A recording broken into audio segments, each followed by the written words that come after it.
Okay. Good afternoon, ladies and gentlemen.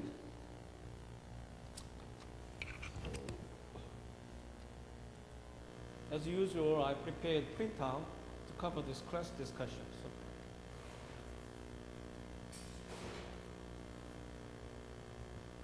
let me delete one copy.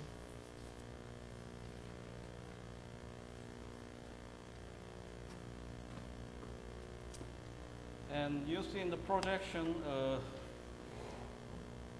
trade topic, titled International Trade Finance. So, as I've said, the international sales contract has the nature of a documented transaction, most cases, particularly important involving a CIF terms.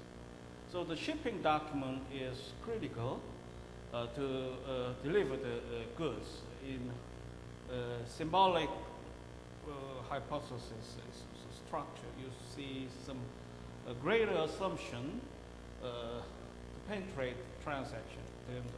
So it's a document which represents the title of goods. So the shipping document would be equivalent of tendering of goods in exchange of payment. And another institution to support the international sales contract is a letter of credit, and it is called a lifeblood of international commerce. So it is kind of a bank guarantee in nature and widely utilized to cover most of cases of international transactions. So that is the principal tools to guarantee the risks rising from the default of payment. Non-payment is a serious concern for the buyers and sellers. So it's tradition, and you may see some historical remnants even in Greek times or a Mediterranean period in 1570s by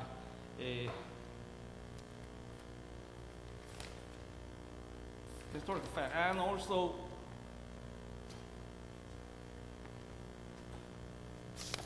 the international banking system as dominant share to practice the letter of credit transactions.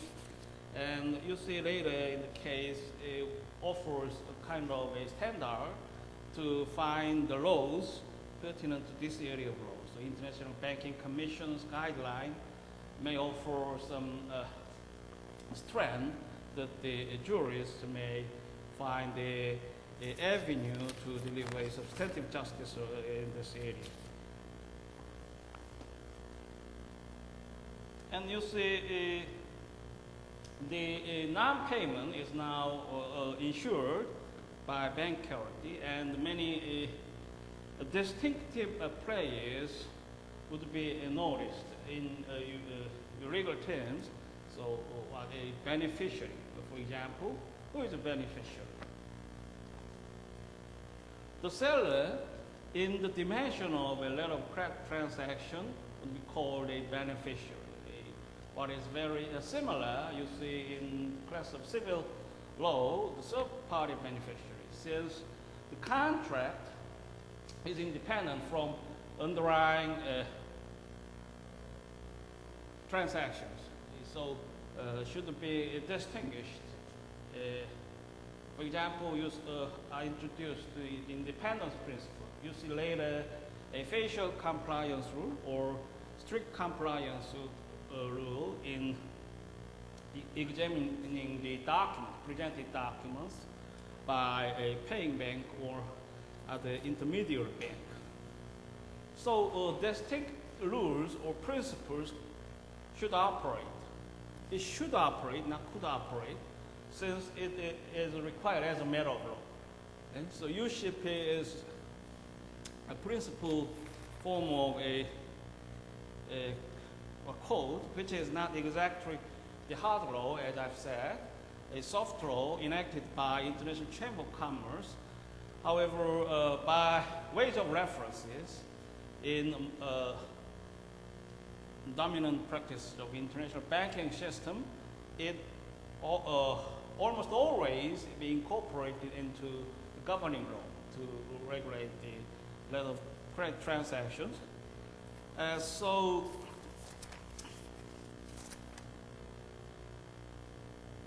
the beneficiary is not a direct party in the letter of credit contract. So we see another concept, a credit applicant who is a buyer in most cases, and also issuing bank, which would be a bank, a local bank in a steady business relations with the buyer.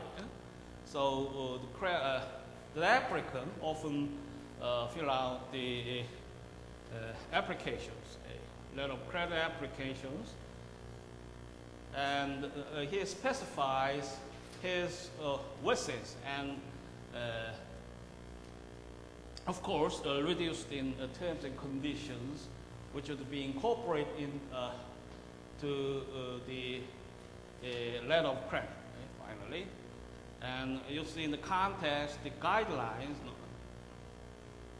which is useful to be referred by a credit applicant. So International Chamber of Commerce has a practical law to guide the credit applicants and usual ways of dealings between the issuing bank and the buyer.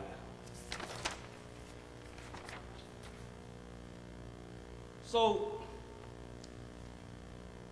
the party and also the rules are distinct and should be severed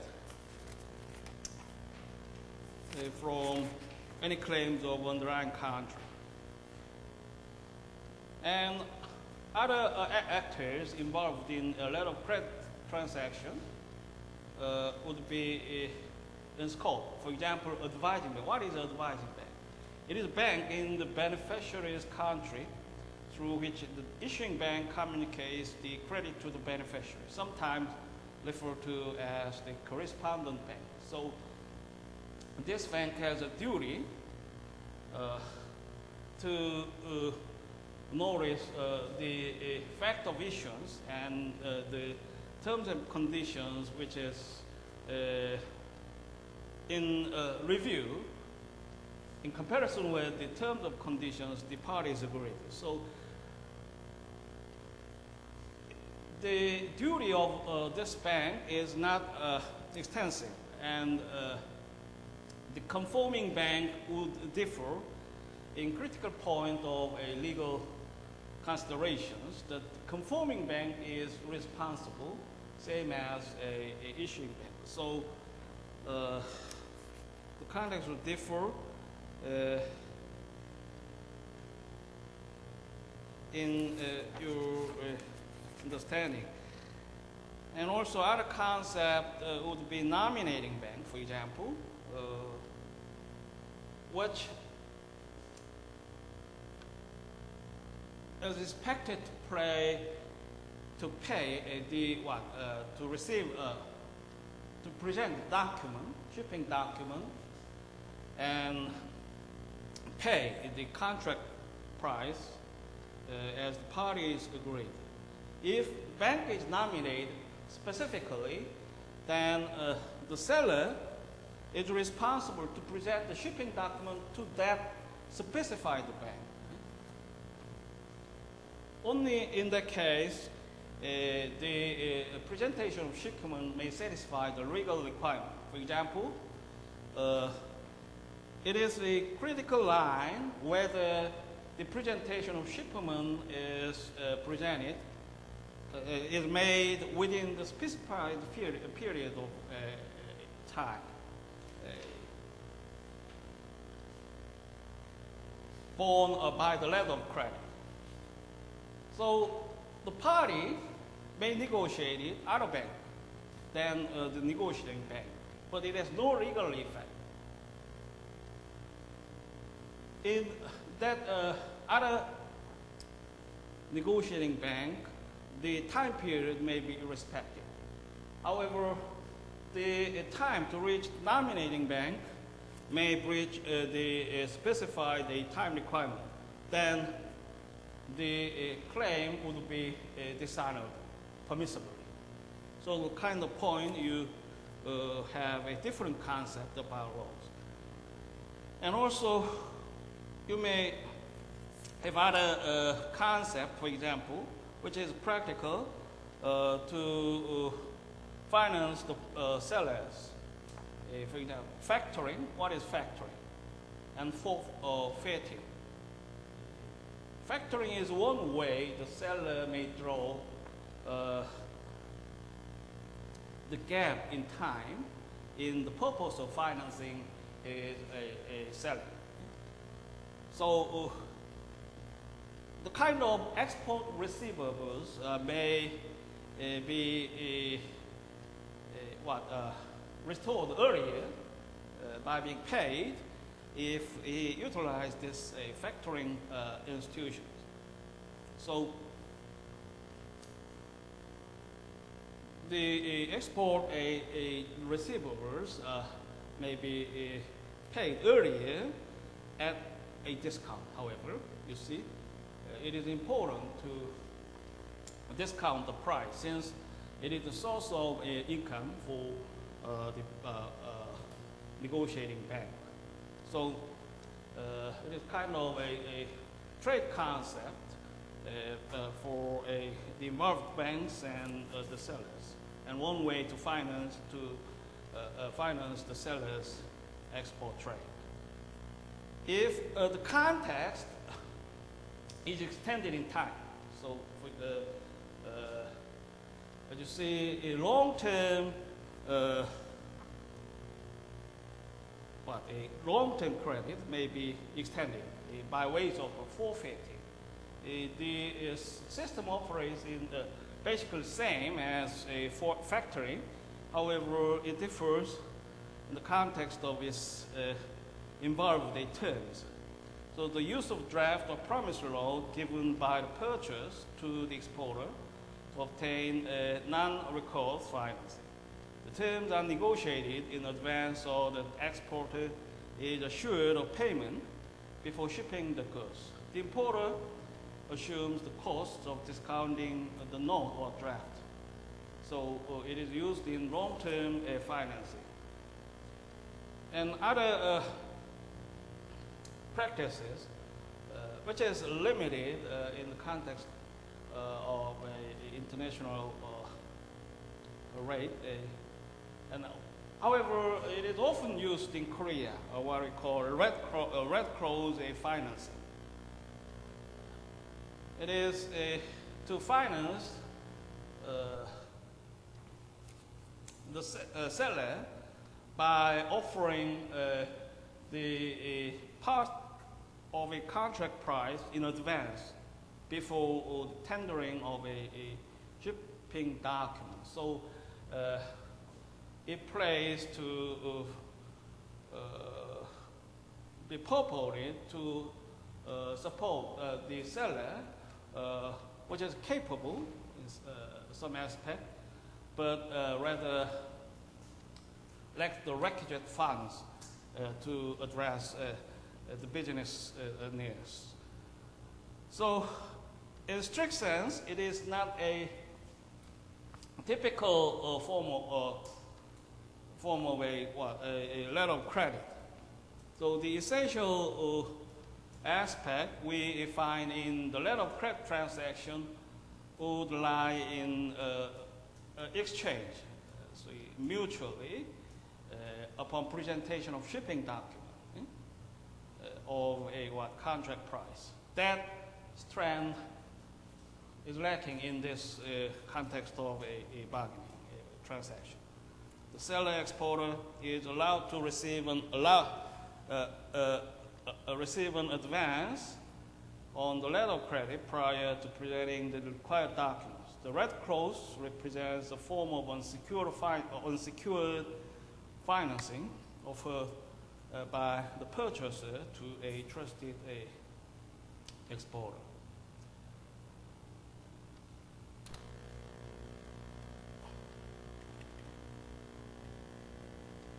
And another device, practically quite opposite to a letter of credit, would be a standby letter of credit.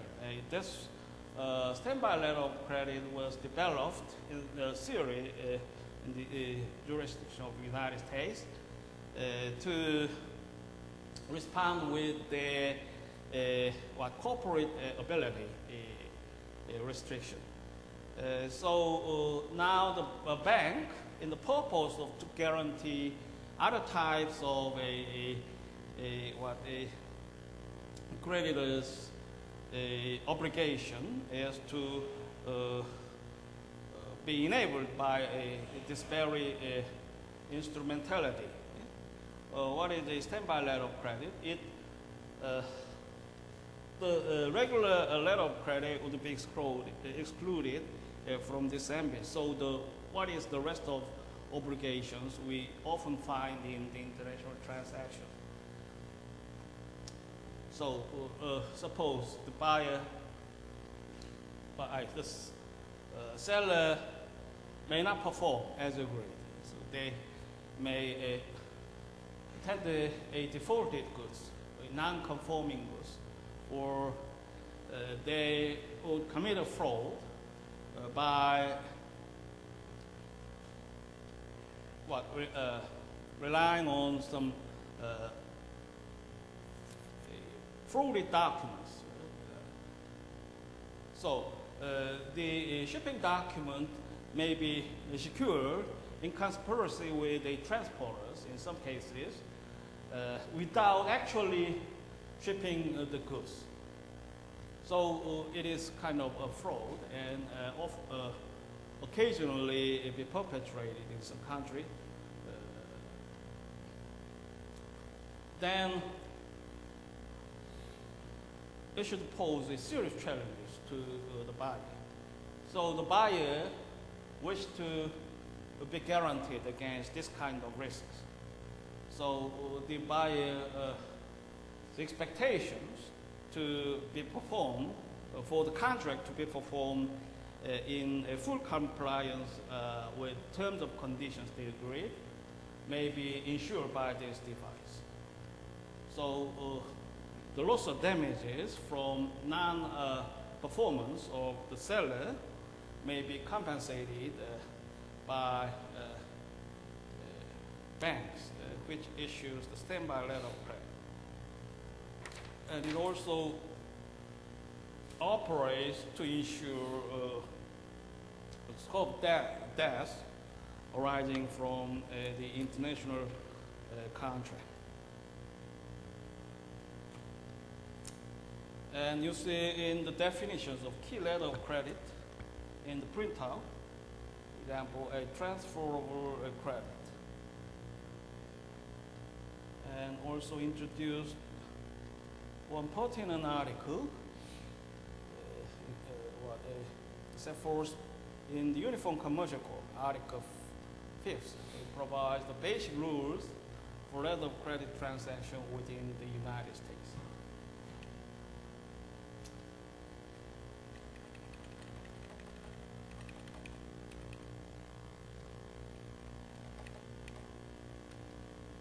So you can see in the exhibit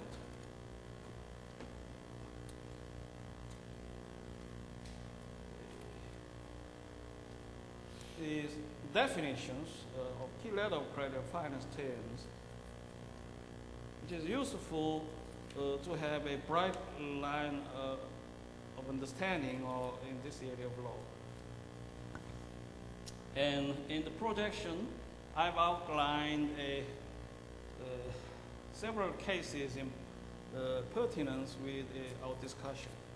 So the Best Elephant International versus Chase Manhattan Bank, and Boyce Elephant Trading versus Bank of China, and Hamilton Bank versus a Kunmin Bank. You see, it is one of the eminent Korean banks. Controverted in the context of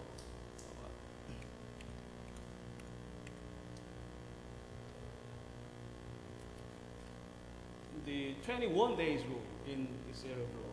So the bank, as you see later, this class, is required to offer all set of reasons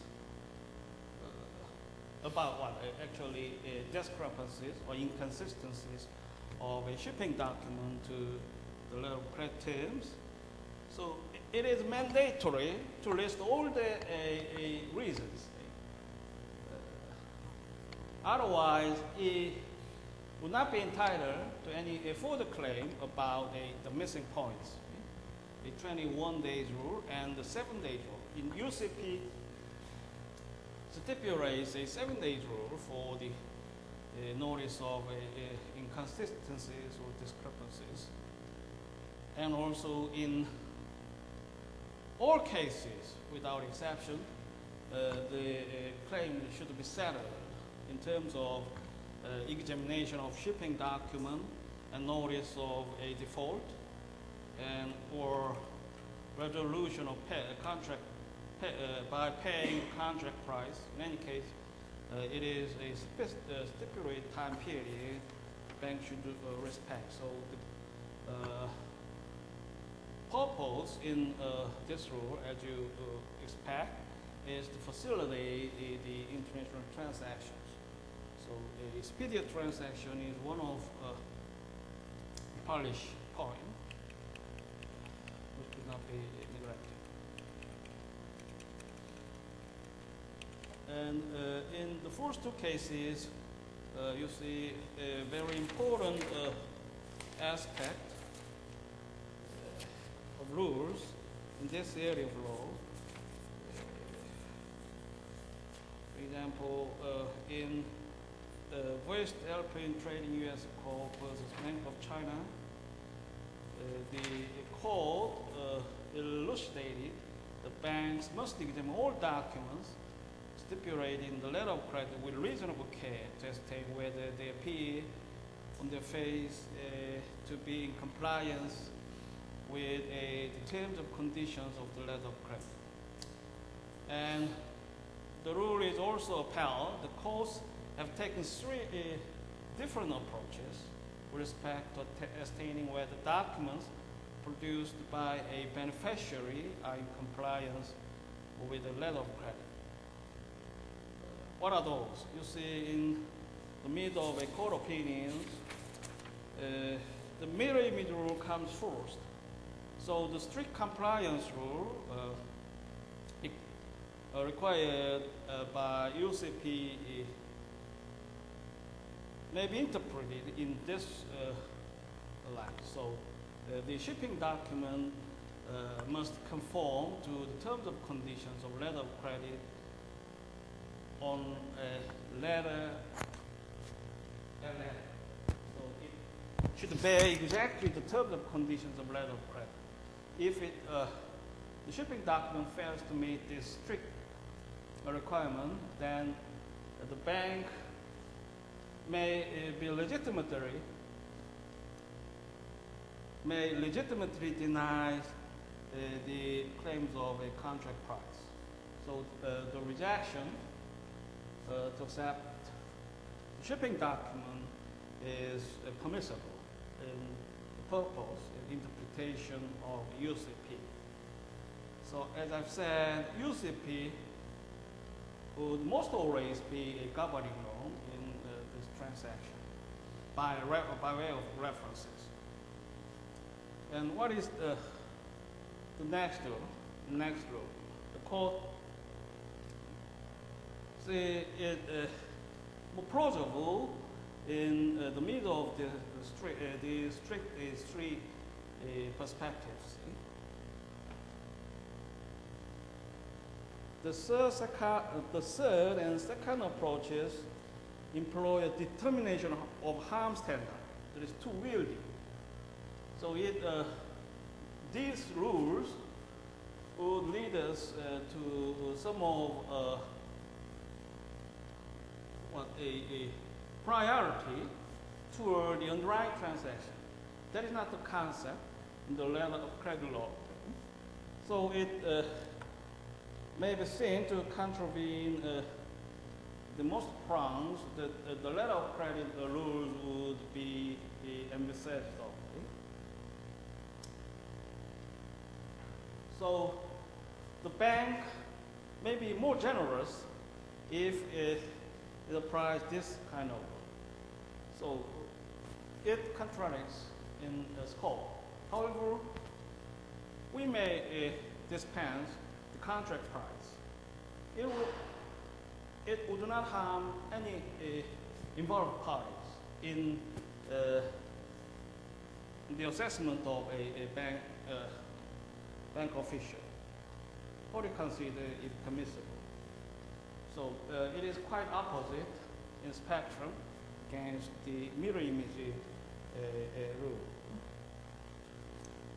The court rather finds the mid stance by relying on the international banking practice and also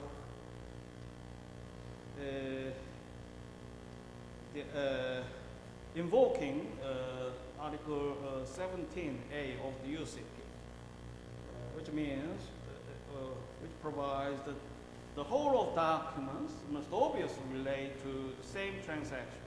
That is to say that each should bear a relation link with the others on its face. So the Banking Commission, in the court point of view, rejected the notion that all of documents should be exactly consistent in their wording. In this case, the defendant, a Bank of China, illustrated six points of a discrepancies or inconsistencies in the shipping document. So it based their claims very persuasively and comprehensively by pointing to many defaults. However, the court eventually arrived at a conclusion that the whole transaction could be borne with the documents presented, shipping documents presented. So by exercising a reasonable care and a standard of banking practices, the court may find the shipping document would be produced to denote that the specific transactions. So that's the point. For example, in this case, the Bank of China claimed that the beneficial name in the presentation documents differ from the net of credit.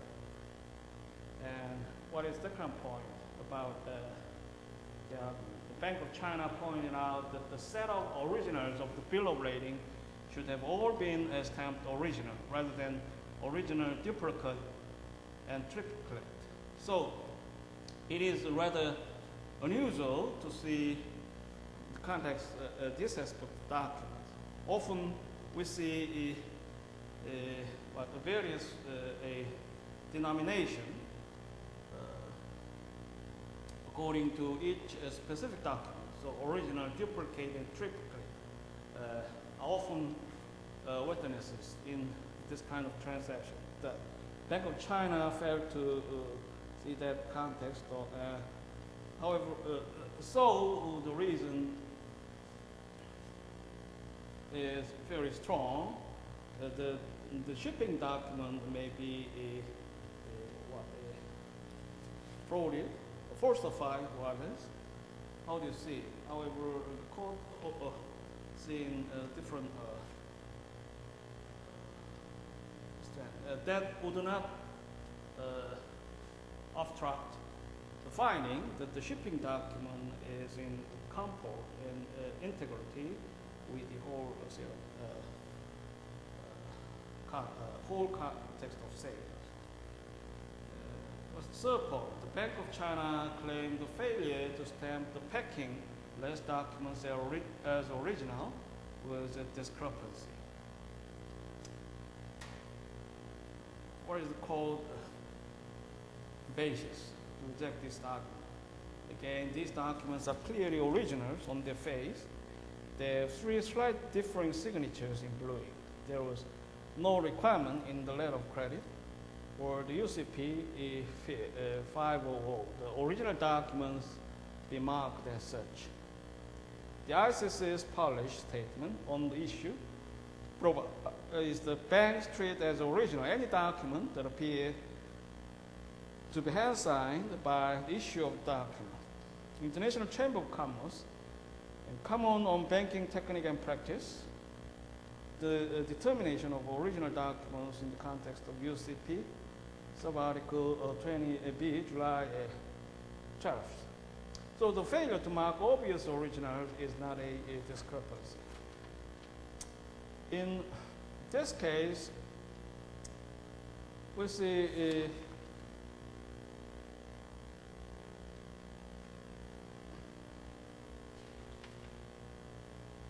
also the core rules about the wrong destination, which is very significant in most cases.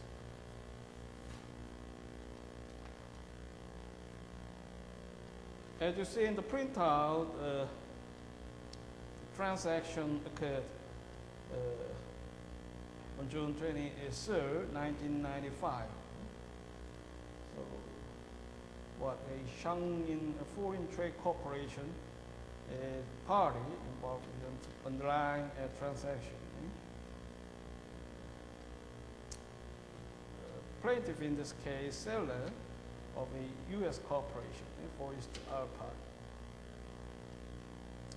So to finance the transaction, JFTC, a China corporation, applied for a letter of credit. And often this point is negotiated in advance when they enter the underlying contract. Upon conclusion of the contract, they begin to perform their obligations, and one a part, a component to complete the underlying, the performance of underlying contract.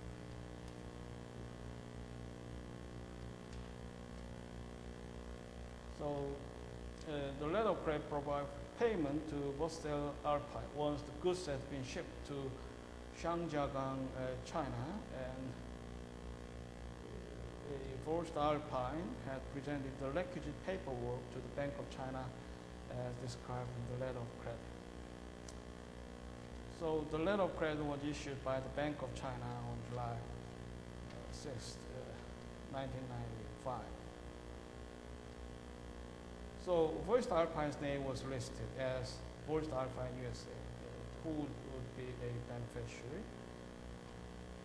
The destination port was also misspelled in one place, Shanghai missing the third A.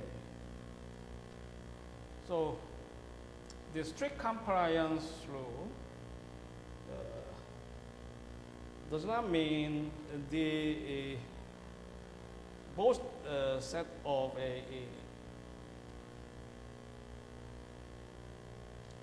both set of documents, which would be a letter of credit in one hand and shipping documents on the other, should not be matched by letter and letter. So minor clerical error, which would not obstruct the operation of compliance rule,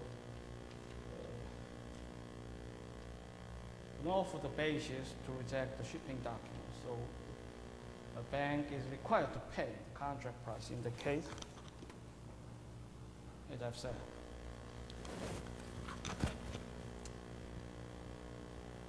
What is the subject matter of this contract? Sterling Monona. What is that? The market price of Sterling Monona had dropped significantly from the original contract price to the Forest Alpine and HFTC. So other controversies and changes of assumption would be involved. So actually, very complicated progress involving the underlying contract. However, you see some distinct level, the rules of a credit would they operate.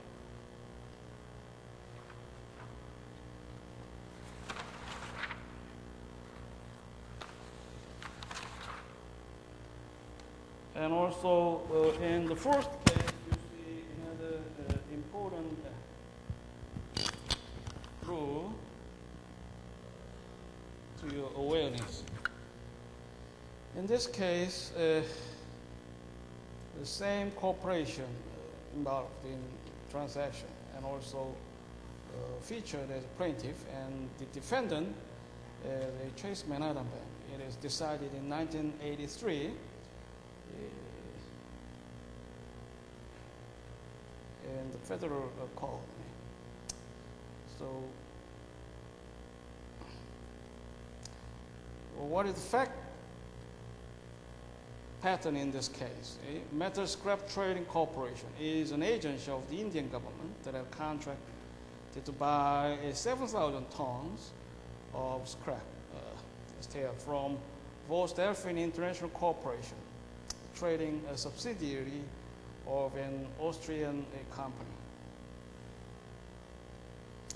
In late 1980, MST asked the Bank of Baroda to issue 2 letters of credit, a total amount of 140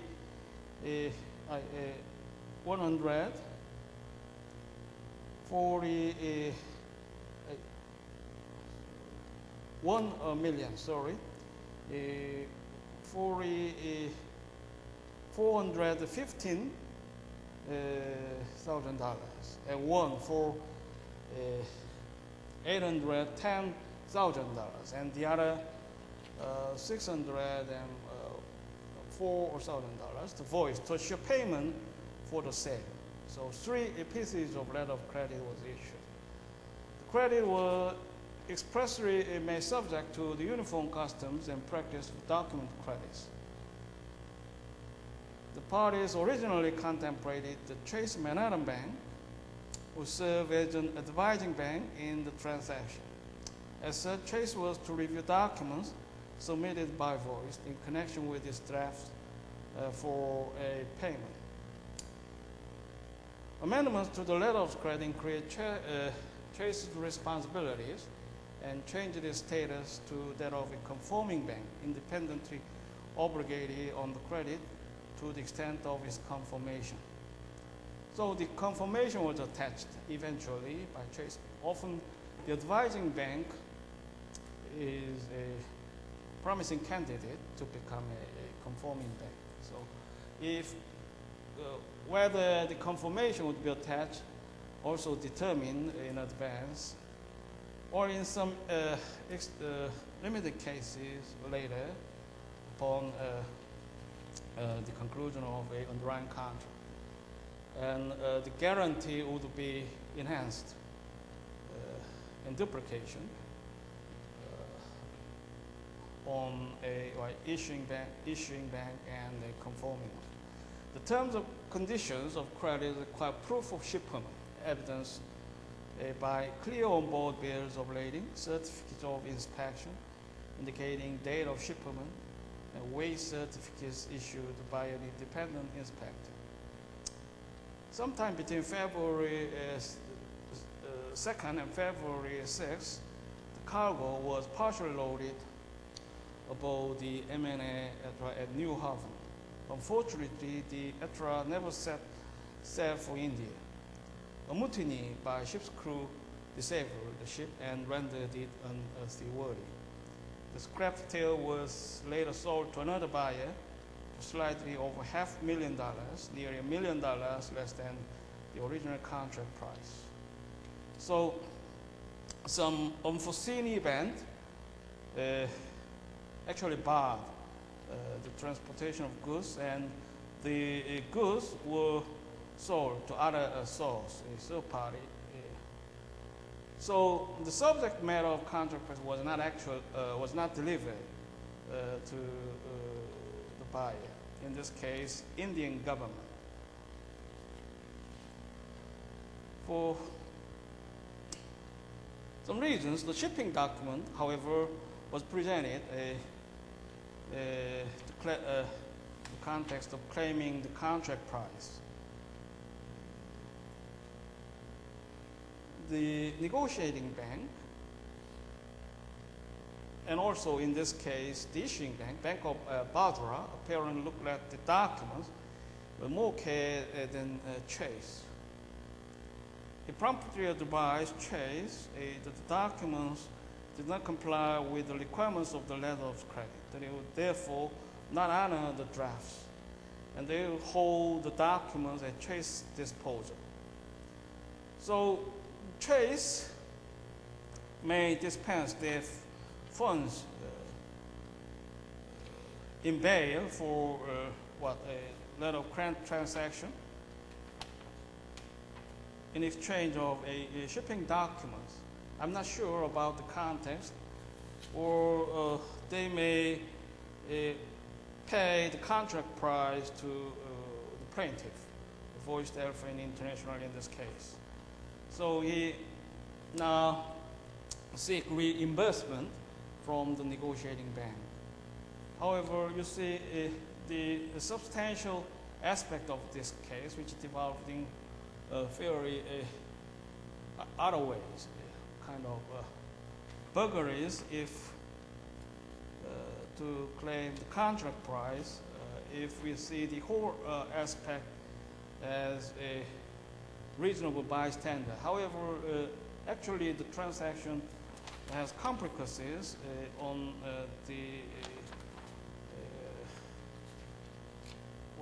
which may be baffled in many cases to foresee any reasonable avenue. So the claim for the contract price filed with a Chase Manhattan Bank may not be a fraud in a strict sense of a law. However, the consequence actually may be structured in high probabilities about fraud. So the court rejects the argument raised by a Chase Bank, which is a conforming bank. So it failed to respect the facial compliance rule or other principles now practiced involving UCP. So that's the point later for the review.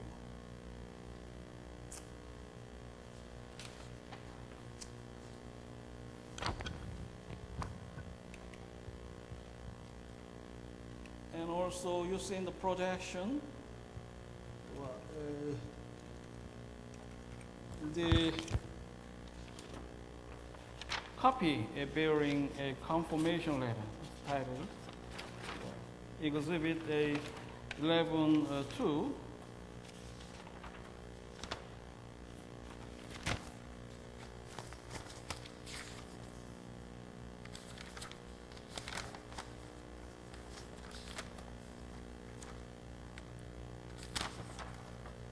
and also side draft 11.3.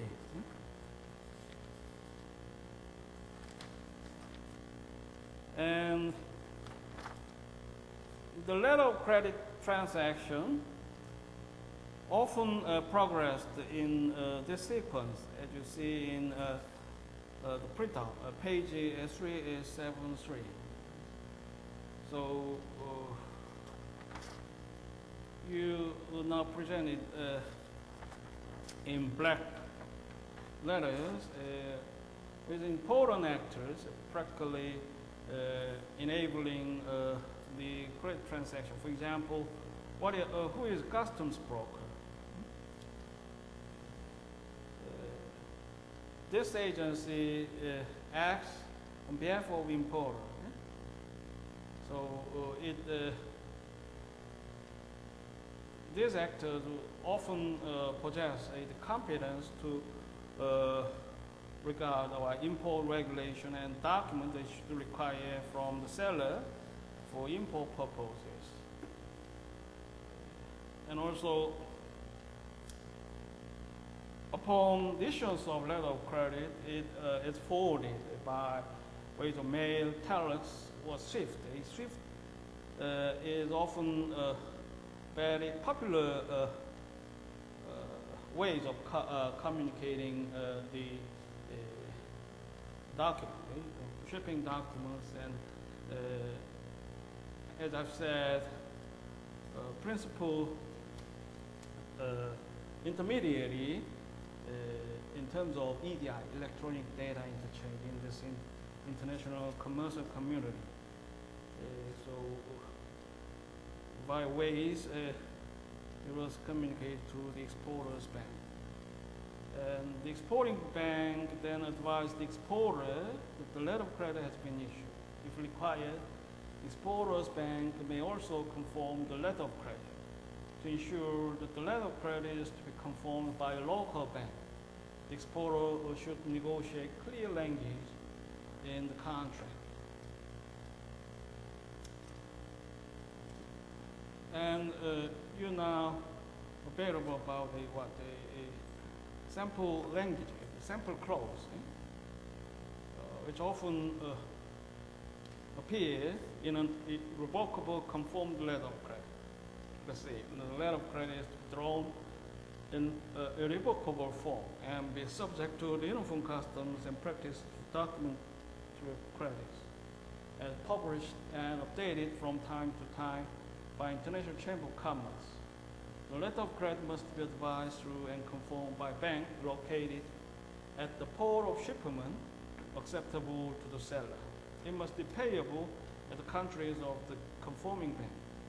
So the letter of credit often takes irrevocable form, and that is dominant practice. And practically, revocable form of a letter of credit would serve very little in the actual context, since it is highly vulnerable as subject to a revocation at discretion of a issuing bank.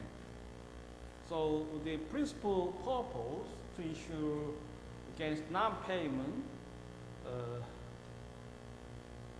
would be very appreciated if the revocable letter of credit is employed on agreement. And also one other agency which is very helpful practically to the exporter would be a freight forwarder. This agency coordinates the movement of the goods. It secures the bill of lading and completes completes other documentation as required in the letter of credit.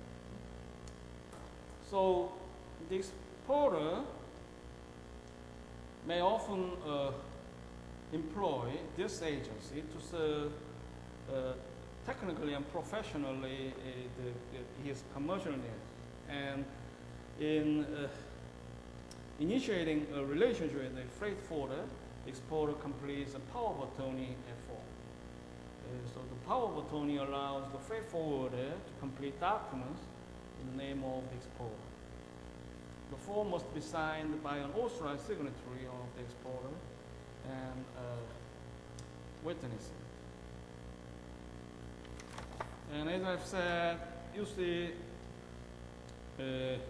distinct rules, which is very important in this area of law, or a rule of strict compliance, independence principle, or facial compliance. So you have conception as this thing between these two rules. What is a rule of strict compliance? The rule of strict compliance is the standard by which banks review documents presented for payment under letter of credit. So it is very restrictive, technically in focus of a standard of examination of documents. The bank must assure the documents submitted by the beneficiary strictly comply with the letter of credit. So the ISP allows a bank to reject any nonconformity or discrepancy between the document being reviewed and the letter of credit requirements. And the rule of strict compliance, on the other hand, would serve the whole process of this instrumentality.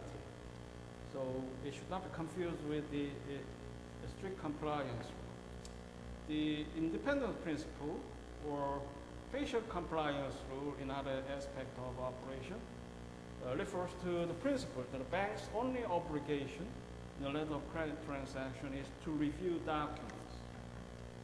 So the bank has no authority as well as no duty to involve in the underlying transactions. They have no power to investigate what is right into this underlying contract. The seller is in critical dereliction and non-compliance, which contradict the underlying contract. So I reject of your claim to the contract price. That is not the case for the bank in engaging in the letter of credit transactions.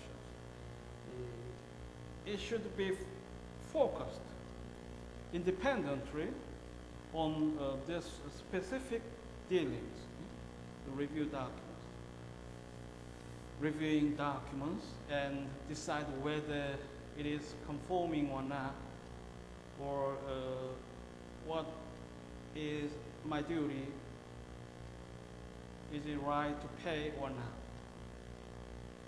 Upon presentation of conforming bank, it is the duty of bank, negotiating bank, issuing bank, a principal data about this letter of credit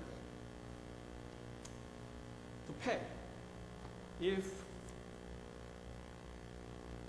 the shipping document is non-conforming, that comes otherwise.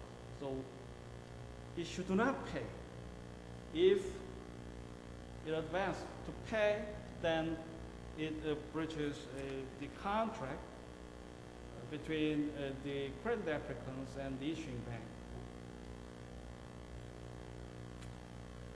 So under the facial compliance rule, a bank is free to disregard any information, even about the fraud in the transaction. So originating from a source outside the document. That's the meaning of this rule. So it brings, in some cases, a very harsh consequence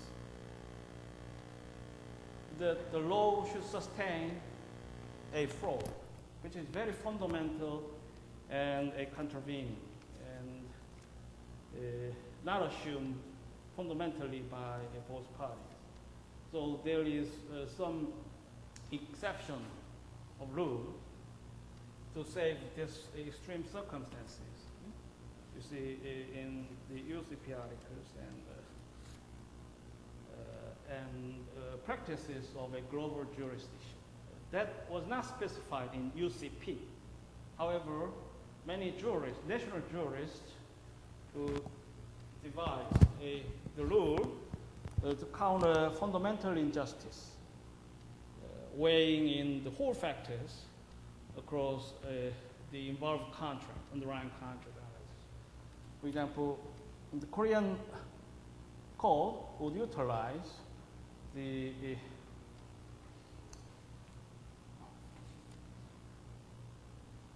Article 2 of Civil Code, well, the principle on fair dealings and a bona fide transaction.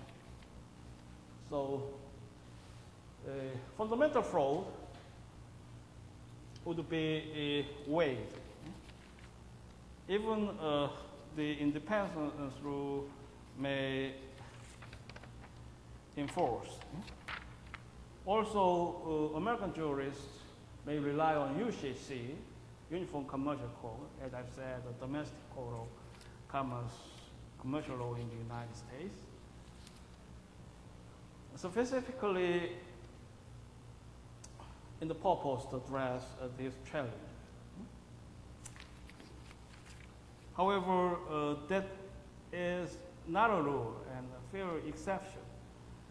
The kind of equity concept, also fundamental justice.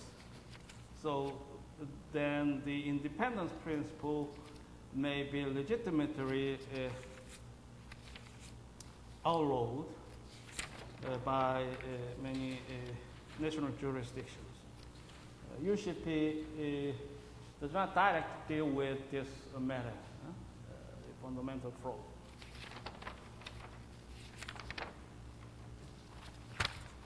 So then we now is a summary of progress. Often the involved parties prepared to meet. What are those? If the U.S. exporter, seller, and buyer agree on terms of sale, the buyer arranges for his bank to open a letter of credit. The buyer's bank prepared an irrevocable letter of credit, including all instructions to the seller concerning the shipment. The buyer's bank sends the irrevocable letter of credit to a U.S. bank, requesting confirmation. The U.S. bank prepares a letter of confirmation to forward to the exporter, along with the irrevocable letter of credit. The exporter arranges with the freight forwarder to deliver the goods to the appropriate port or airport. When the goods are loaded, the forwarder completes the necessary documents. The exporter presents to the U.S. bank documents indicating full compliance.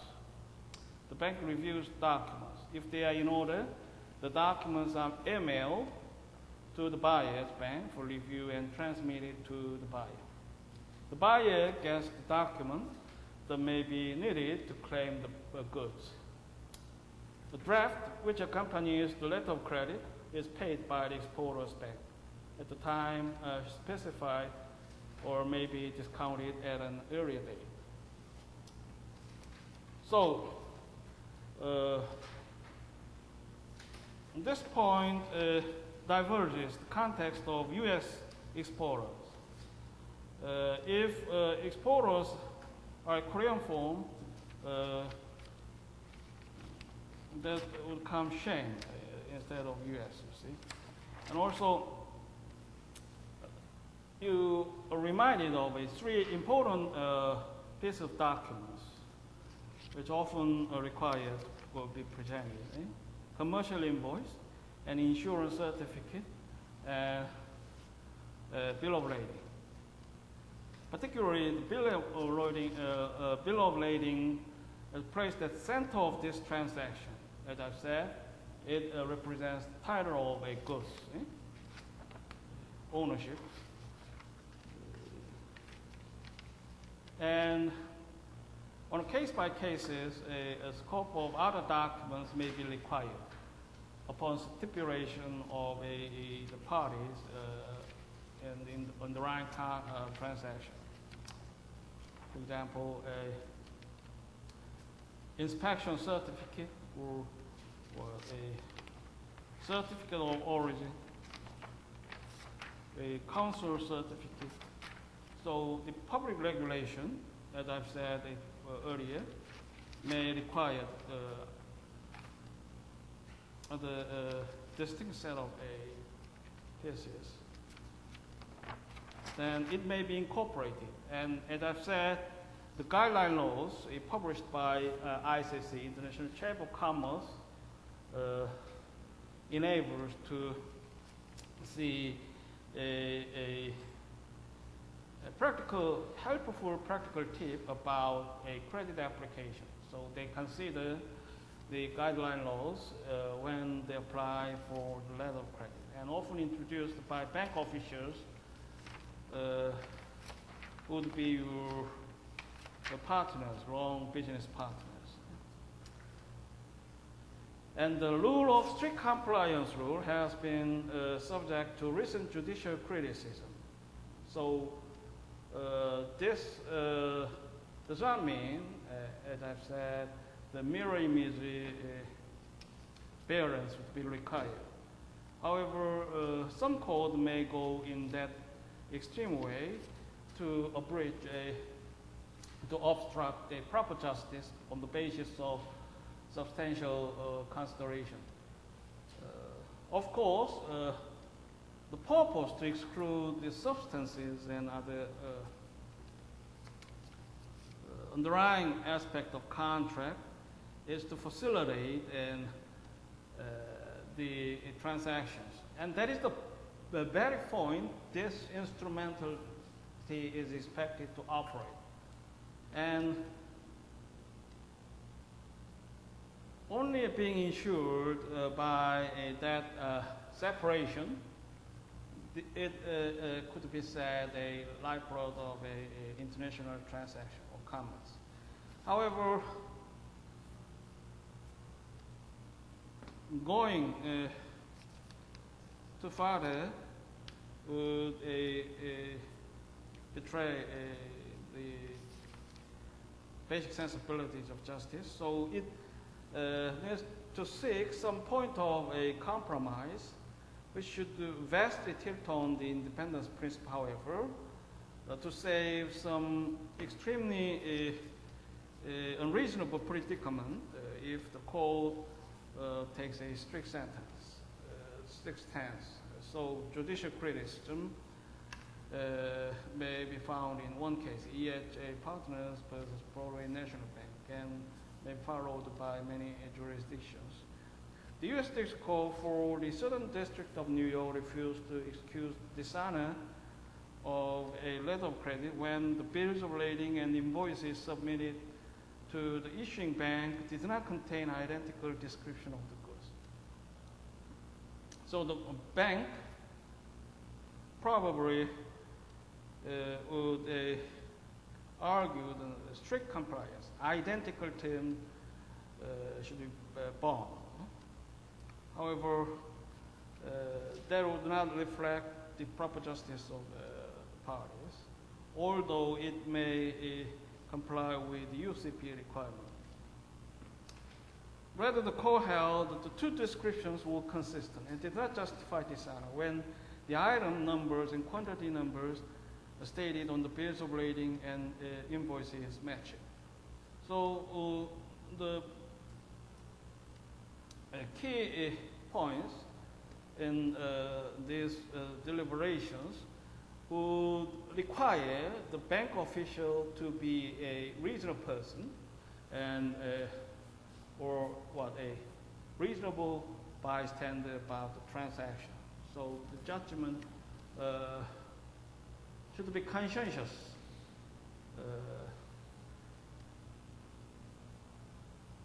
To drive them to construct the shipping document in reasonable way.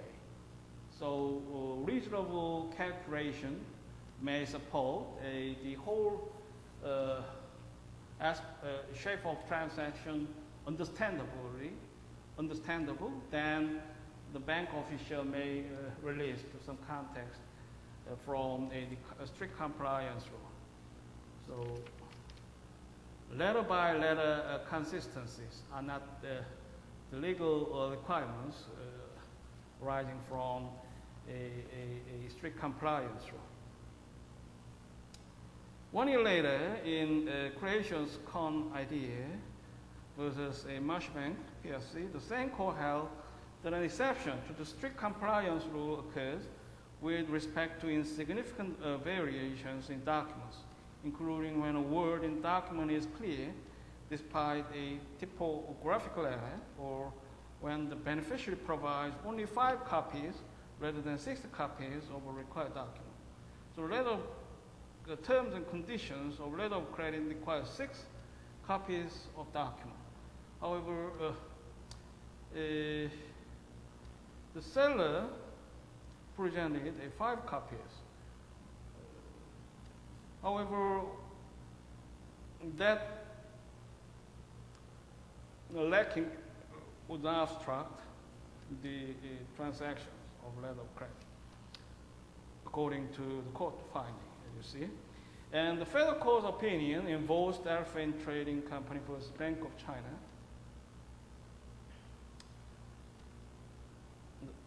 As we saw, we examine other discrepancies between the required documents and those presented by the beneficiary.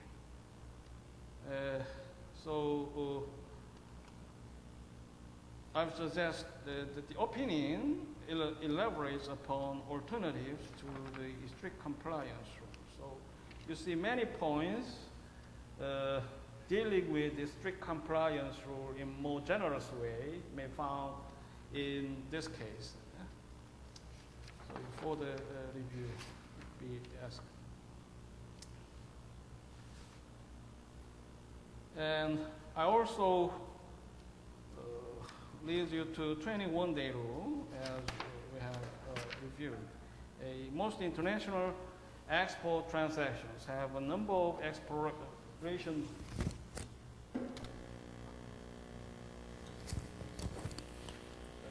days.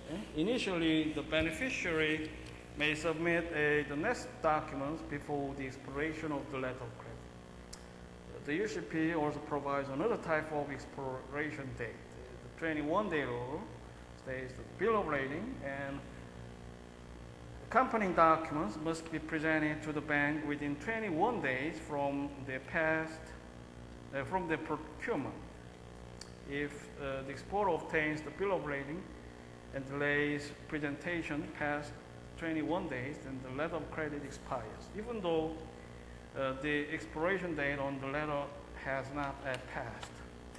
So it is one of a rule mandatory in the scope of a transactions.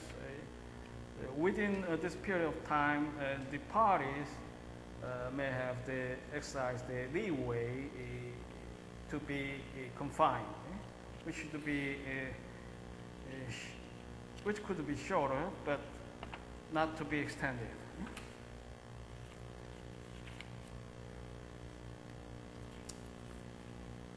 So in the case, titled Hamilton Bank versus Kungmin Bank, decided in Southern District of New York in 1995, you can see the bank's obligation to list all the found identified inconsistencies or discrepancies within the period of time, 3 days. Otherwise, they will not raise any claims on a default later on other occasions. So the failure of the issuing bank to specifically identify discrepancies in documents that precludes it from claiming that the documents are not compliant with the terms and conditions of the letter of credit. In this case, we have two companies in the context of underlying contract, Sungjin Trading Company and Sky Industry Corporation. And also, Sungjin Trading Company had attempted several times to negotiate the shipping document upon presentation of them to Kungmin Bank, which would be related, his bank in business relationships. And eventually, the Kungmin Bank accepted the shipping document upon many controversies or rejection, actually. However, the Hamilton Bank should be an issuing bank and ultimate debtor in this kind of transaction. Also, as barred from claims of the credit applicant. So the issuing bank is independent, and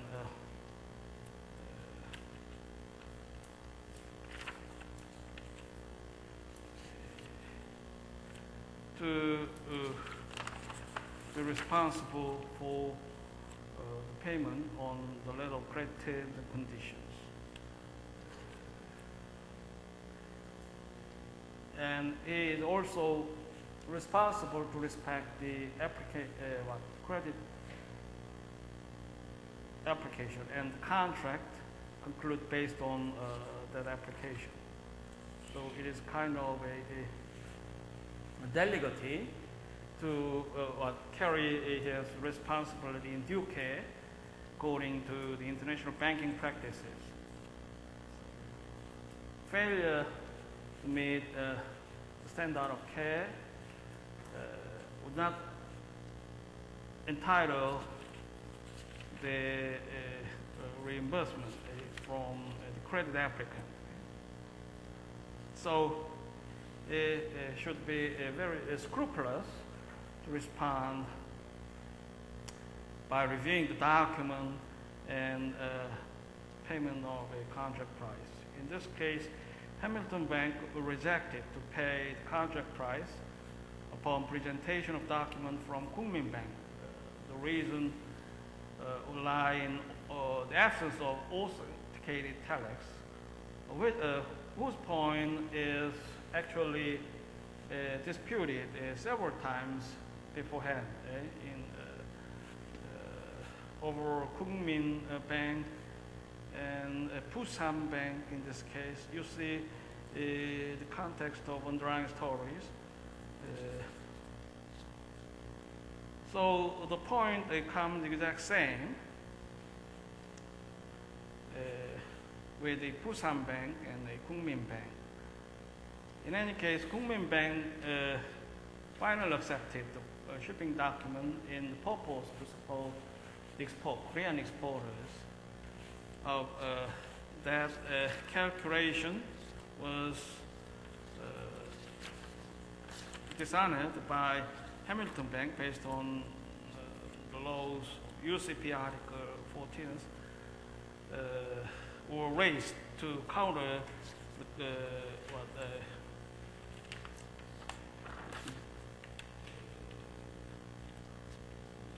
argument from Hamilton Bank. UCP Article 14 provides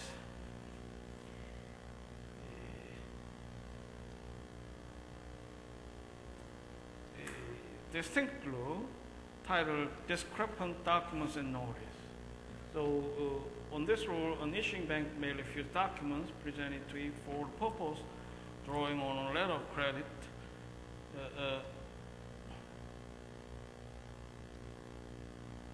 documents presented to it for the purpose of drawing on a letter of credit if it determines that the documents appear on their face not to be in compliance with terms and conditions of the credit. And you see additional duties about notice. If the issuing bank does so, it must give notice to that effect by telecommunication, no later than the close of the 7th banking day following the day of receipt of documents. And moreover, such notice must take all discrepancies in respect of which the bank refuses documents. So it is a procedural requirement which is very essential to serve the purpose of letter of credit and in the end to facilitate the international transactions. So it is mandatory to be respected. Failure to honor this provision will result in serious legal consequences. So failure to act in what is that? It precludes the issuing bank from claiming that the documents are not in compliance with terms and conditions of the credit. So the duty arose in as compelled to pay the contract price if failed to meet this notice requirement. And they will also be working in hands with the contract between a credit applicant and the issuing bank. So they may not seek reimbursement from the buyer. Data, ultimate data involving the underlying sales contract. As I've said, you see two ultimate data. Buyer is all the way the ultimate data in exchange of tendering, being tendered goods. And the issuing bank is an ultimate data in terms of a letter of credit transactions and independence principle.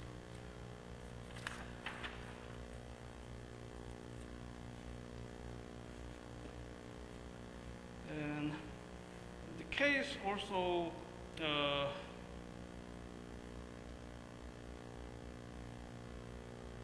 references the bill of exchange or draft. The draft was previously discussed. And understanding learning the process. It is a collections instrument that acts very much like a check. It is the mechanism for payments through the banking system. When a seller presents documents for payment on a letter of credit, it presents the bank with a draft drawn on the letter of credit.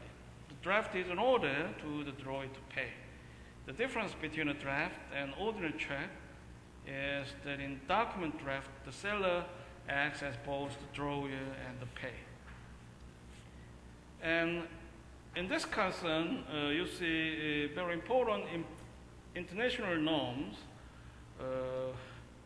which is titled Convention, providing a uniform rule for bills of exchange and promissory notes of 1930. It states the bill of exchange, a draft, it contains an unconditional order to pay a determined sum of money, the name of person who is to pay, a statement of time of payment, a statement of the place where payment is to be made, the name of the person to whom or to whose order payments to be made. So pay, drawing, the concept to penetrate the laws and principles about bill of exchange and promissory note. A statement of date and of the place where the bill is issued, the signature of the person who issues the bill, who is the drawer. The two general types of drafts used in export transactions are the side draft and the time draft. If the exporter wants to extend credit to the buyer, the time draft can be used to state the payment is due within a certain time if the buyer accepts the draft and receives the document. By signing and writing accepted on the draft, the buyer is formally obligated to pay within the stated time.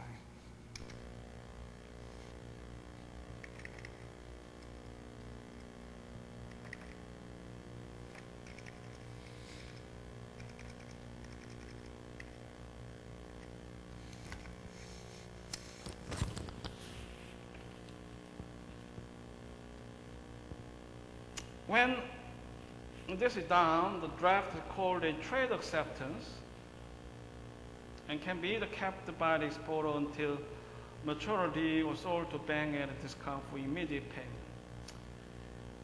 So what is an acceptance in this case? That is a separate concept you need to be aware of from acceptance of shipping documents. And also different rules and laws can be applied to acceptance of bills of exchange and promissory laws. So both strands will stand to claim the cause of action. So acceptance creates an independent obligation on the accepted. The independence of the acceptance obligation means that the obligation can be enforced by a subsequent holders of the instrument without regard to the buyer's rights under the sales contract. When a bank accepts a draft, the draft becomes an obligation of the bank and negotiable instrument known as a banker's acceptance. A banker's acceptance can be sold to a bank at a discount for immediate payment. The following excerpt you see in Exhibit 11.3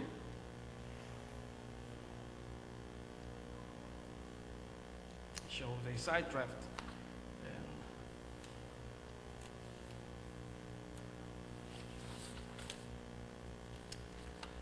So we now take a brief look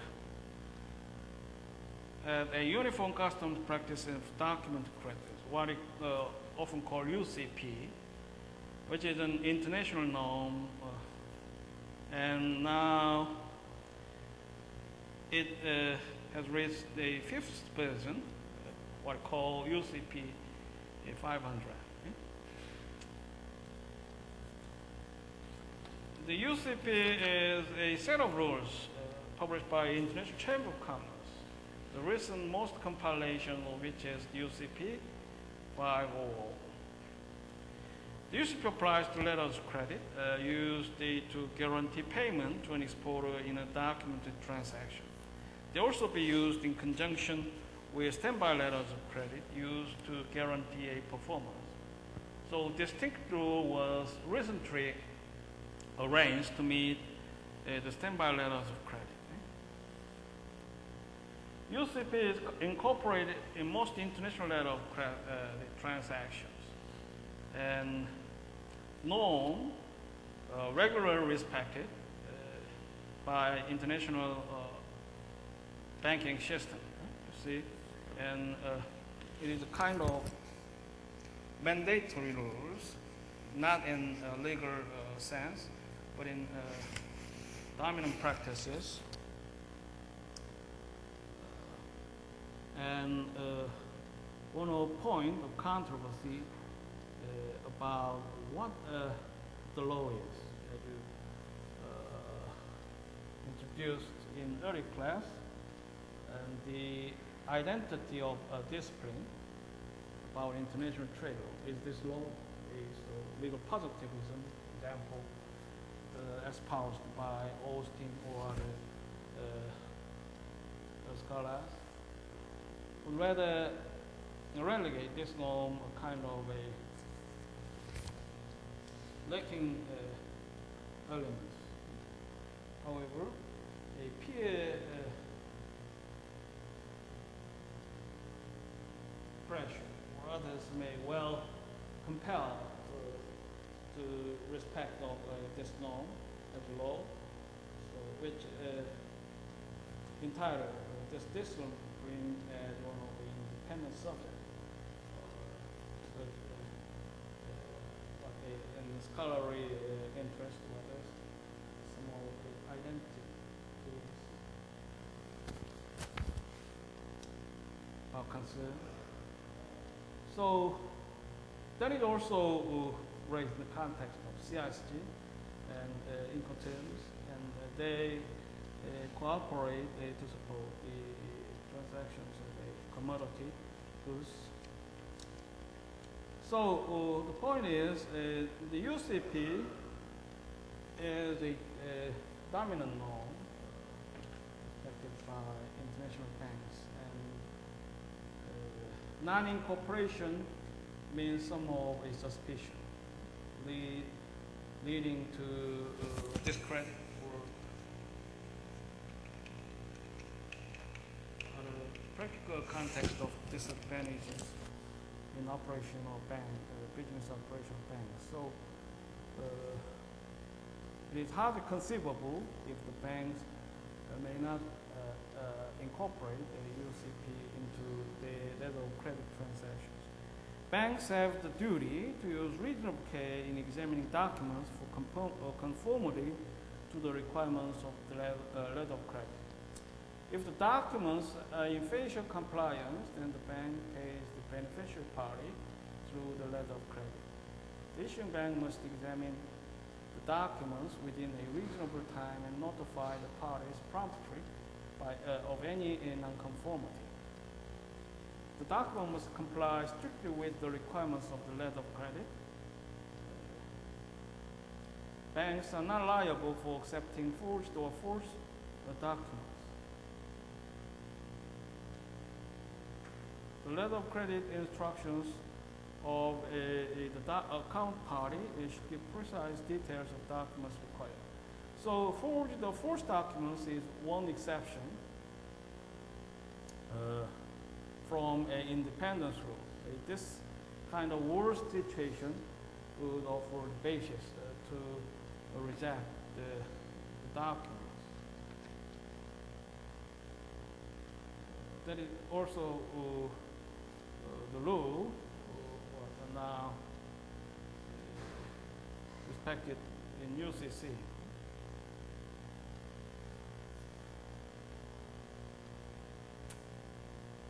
For example, a bill of lading must indicate that the goods have been loaded on board the named vessel. So what type of bill of lading is required?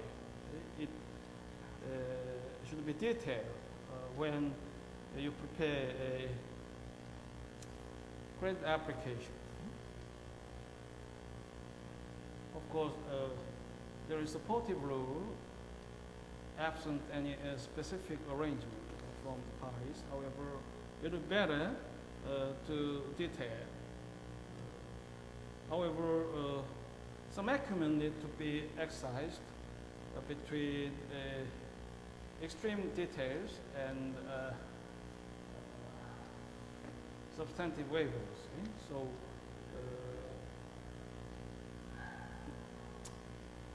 the point is delicate. Insurance documents must be dated prior to the loading of the goods on board the ship. The description of the goods in the commercial invoice must be the same as contained in the letter of credit. And this is self-prepared document, so it is required of a more extended strict compliance. The sophisticated importer purchase should become familiar with the requirements and rules of the UCP. These rules have a direct bearing on how the applicant completes the letter of credit application. If the applicant places a non-customary term or instruction in the application, the banks often disregard that instruction in favor of the default rule found in the UCP 500.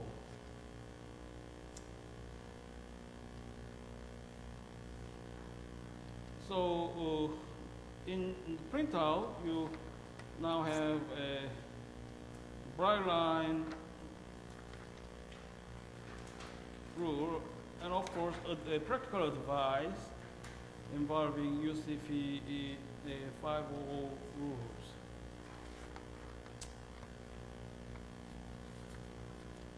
For example, care in selecting an expiration date avoids the bother of obtaining extensions. An unnecessary prolonged expiration date incurs additional bank charges. And for letter of credit to be transferable, the applicant must request such a designation. Article 45 of the UCP should be carefully reviewed before making such a request. This article provides that transferring banks are under no obligation to effect a transfer except to the extent that in the manner expressly consented by the parties. A letter of credit is not deemed transferable merely by inclusion of such terms as divisible, fractionable, assignable, and transferable without a manifestation of the express consent of the parties to a transferability. That is a practical point of tips you need to consider. Under Article 9 of the UCP, the applicant must request that the letter be conformed. The applicant may designate the conforming bank or leave it to the discretion of the issuing bank. It is best for the applicant and the beneficiary to agree on the identity of the conforming bank before the credit application is submitted. The currency of the letter of credit should be designated by using the ISO currency code such as USD or GBP. In this case, USD means US dollar and GBP means pound sterling. The applicant should designate the bank or banks at which the credit will be available. An alternative is to insert a freely negotiable to any bank or freely negotiable credit. This designation allows the beneficiary to negotiate documents at any bank willing to negotiate. However, it is desirable for the applicant to limit the free negotiability to a specific country or city.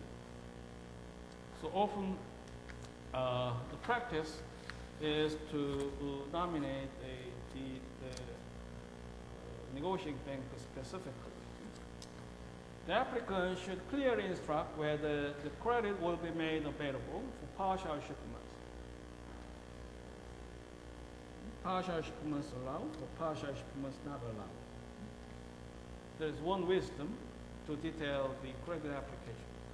Shipments by pre-agreed instruments should also be clearly stipulated on the credit application. The applicant should provide transport details, including where the shipment is to be taken in charge, dispatched, loaded on board, and to where the shipment must be made, whether at the place of loading, delivery, or final destination. The applicant should also state the release date for shipment, dispatch or taking in charge of the space next to the phrase not later than on the credit application. Otherwise, the time limit will be the date of expiration as provided in Article 44 of the UCP. If the applicant uses the phrase on or about, at Article 64C of the UCP defines an acceptable period as 5 days before or after the specified date. Abbreviations for geographical destination should be avoided. Full names should be used for all cities, states, provinces, and countries. So you have a summary from a guideline laws from prepared by ICC and points or practical tips that the credit applicants should have an awareness about.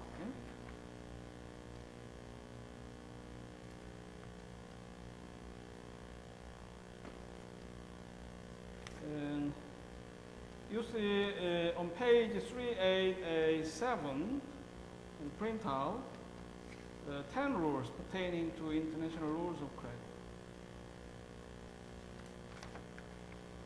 So you have now a concise introduction of principles or rules involved in the case. For example, bank's period of review and presumption of irrevocability. Rule of strict compliance, rule of facial compliance, and for example, involving commercial invoice, it must include the exact description found in the letter of credit, and also the rule on presumption of irrevocability dictates UCP 500 and UCC Article 5 that a letter of credit is irrevocable unless it clearly states on its face that it is revocable. So waiver of this word would make, in the mandated context, it an irrevocable letter of credit. And also we have cases in the interest of a UCP understanding. For example, what is the case? It comes from English jurisdiction titled J. Rayner versus Hemos Bank Ltd., in which the bank rejected the bill of lading that used notation CRS in describing the goods. In the nut industry, CRS is the abbreviation of a Coromandel groundnut. The letter of credit required that the bill of lading state coromandel ground. The accompanying commercial invoice is used the full name. Nonetheless, the court upheld the bank's right to reject the documents. Two rationales were given. The one is in abbreviation, CRS, and the shipping document, particularly a commercial invoice in this case, had full name. How do you consider, in terms of inconsistencies or the discrepancies as required by UCP? The court ruled that the rejection is lawful. Two rationales were given. First, that even though the description of goods in the bill of lading was correct in accordance with custom of trade, the bank could not be held to be affected with the knowledge of customs of various trades in which its customers might be concerned. Second, even if the bank possessed knowledge of trade custom or uses, it must do exactly what its customer requires to do. So, the extent of knowledge the bank possesses in the specific dealings would not be serious or determinative. So you see some of hypothetical construction about a bystander,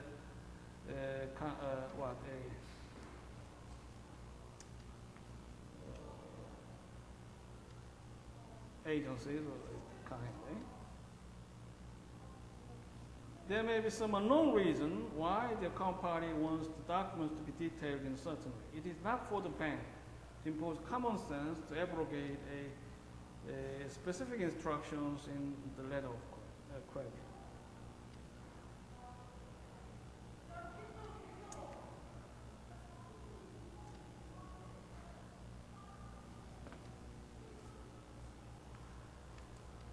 So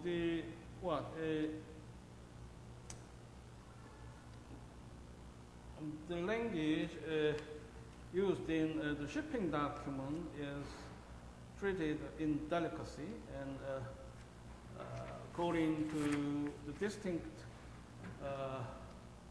Polish rationale arising from this instrumentality. So it's very distinctive. In this case, CLS is used in the bill of lading, and the full name was used in in commercial invoice.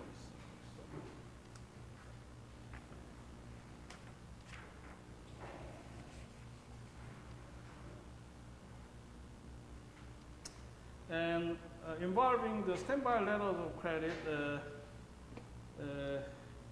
you now need to know that new international standby practices governing the standby letters of credit took effect on January 4th, 1991. What I call the abbreviation ISP 98. It established 10 separate laws with respect to standby letters of credit, including defining the obligation of parties, a presentation, examination, notice, and a disposition of documents, transfer and assignment, and cancellation and reimbursement.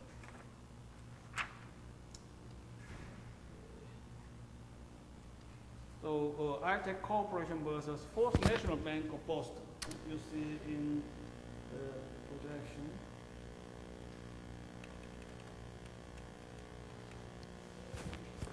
Illustrate the use of standby letter of credit to guarantee performance of a construction project and for the return of monies paid by the foreign buyer. So there are a scope of ways to respond with the challenges being risked by international transactions. So performance bond is one way to ensure against the loss and damages from non-performance of contractors. This way it comes in same manner in the last case, and also often utilized in the construction project or other big scale of public programs.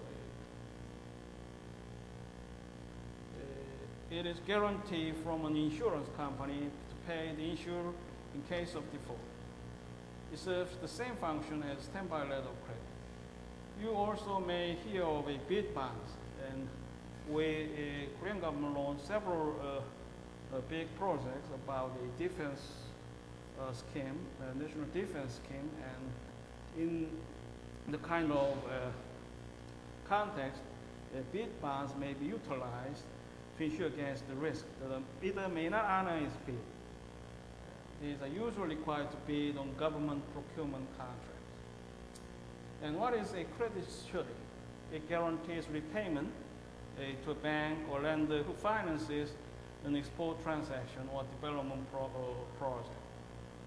These sureties generally take the form of payment guarantee from a state agency, such as the Export-Import Bank, what is often called an Action Bank. And it is a public institution to support the national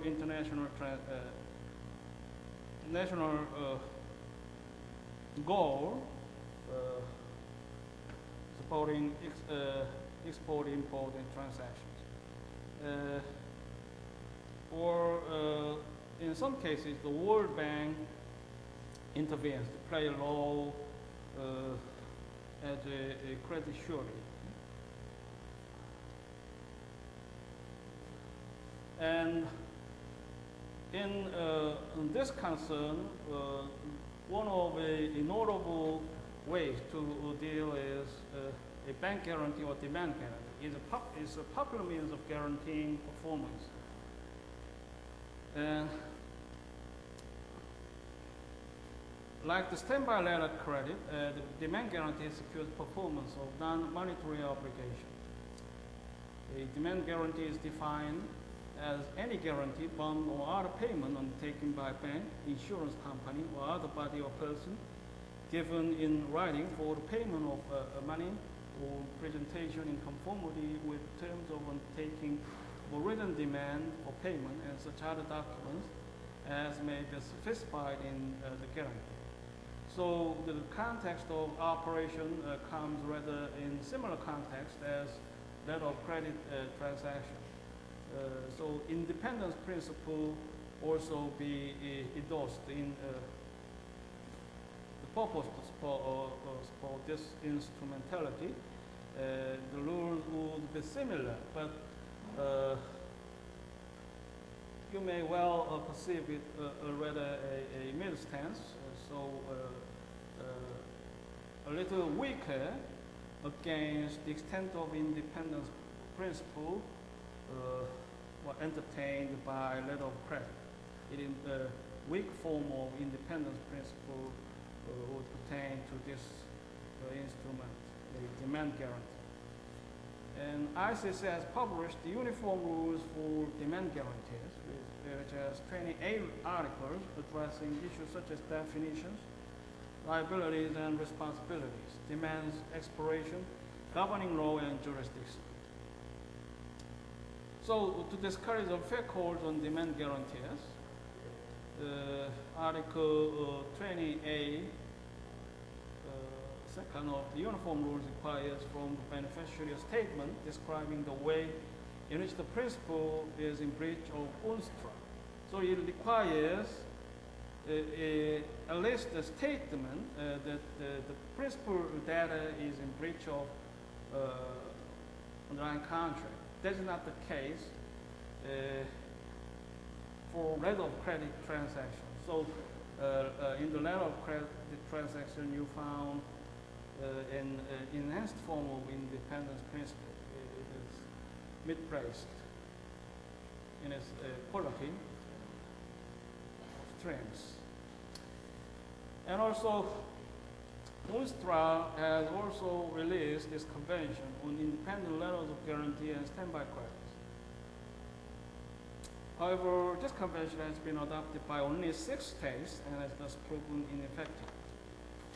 And in the rest of printouts, you find some of interesting summary about the practical point of international financing, which is related with the international sales contract. For example, what are the roles and utility of the commercial banks in this kind of concern?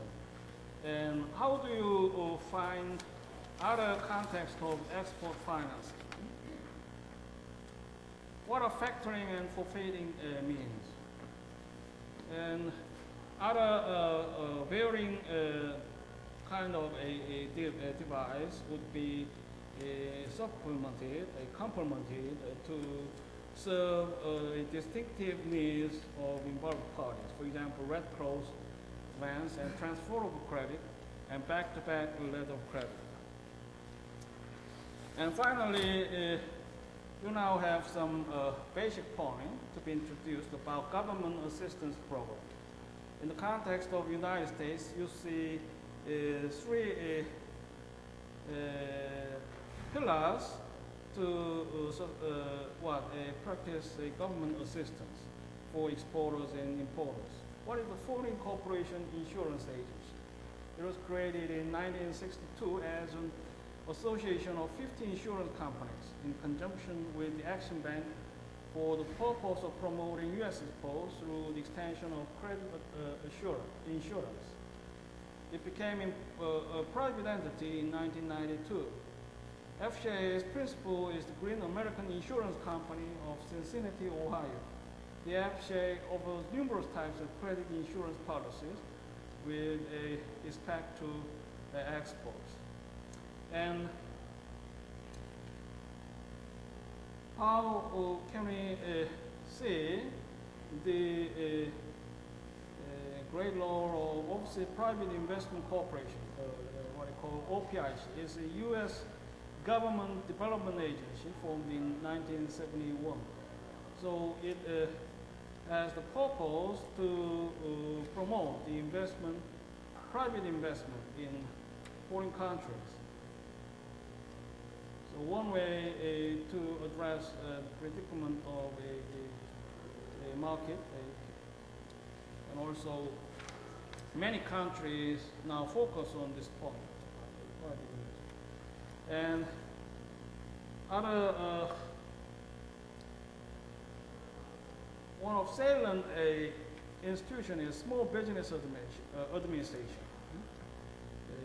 It is an institution which provides 3 separate programs: Export Working Capital Program, and SBA's International Trade Loans Program, and also SBA's Export Exports Program now implemented to encourage lenders to expedite loan review and approval processes for SBA guaranteed loans of up to $150,000. So actually, small business often operates the ambit of a business operation within domestic province. However, that is not all the cases, and some export small businesses need to be expedited to serve the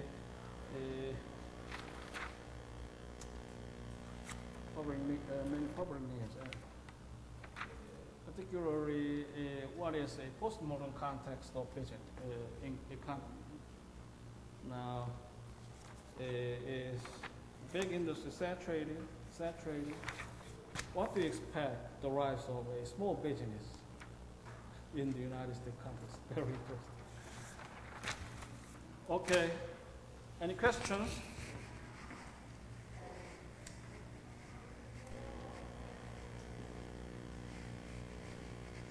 Now, I close this lecture. That will be all for this class. Then, where is my class? So, Let me call your name. 한유빈, 최재희, 김채영, 이소라.